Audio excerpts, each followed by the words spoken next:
I'll freely admit that I'm a bit of a scaredy cat when it comes to horror games. Just tell me when the scary part's over. It's over. But every now and then, one comes along that I force myself to play all the way through to the end due to its sheer quality, and The House Abandoned happens to be one of those titles.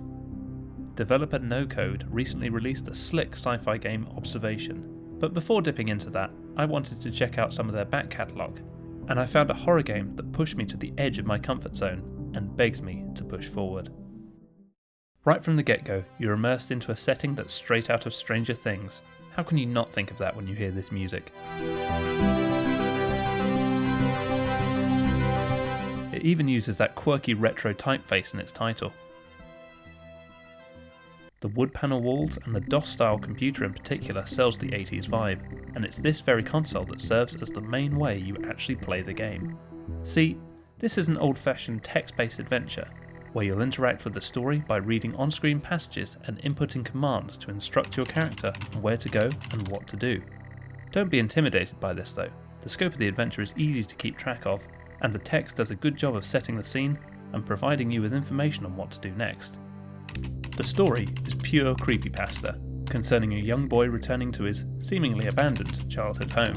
You don't need me to tell you that things quickly go south, and while I won't spoil anything, the narrative is appropriately creepy while doing something genuinely unique within the confines of a text-based adventure. Starting up, you'll very quickly learn two things about yourself. Firstly, you're not as good as typing as you think, and two, your own imagination has the power to be more haunting than reality. The quality of the writing is a cut above, effortlessly stoking the fires of your imagination and commanding you to dream up the game's chilling story, even if you don't want to.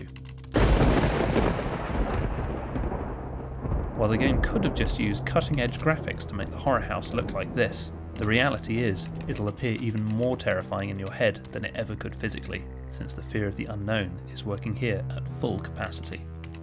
The spooky house in my mind's eye will look totally different to yours, because everyone has a well of deep-seated fears to draw from when painting their own mental interpretation of this world.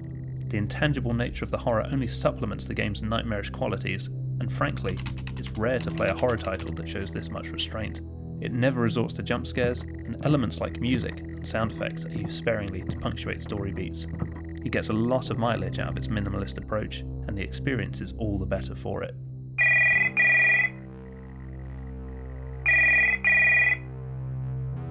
With a price point of 0 pennies and a playtime of just 30 minutes, it's pretty easy to recommend The House Abandoned to both horror aficionados and scaredy cats alike.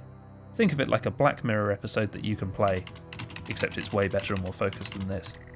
It's a marvel to play through such an intense experience while only being subjected to the written word and the capacity of your own imagination. After all, when something goes bump in the night, what's more terrifying than being locked in a room with nothing but your thoughts?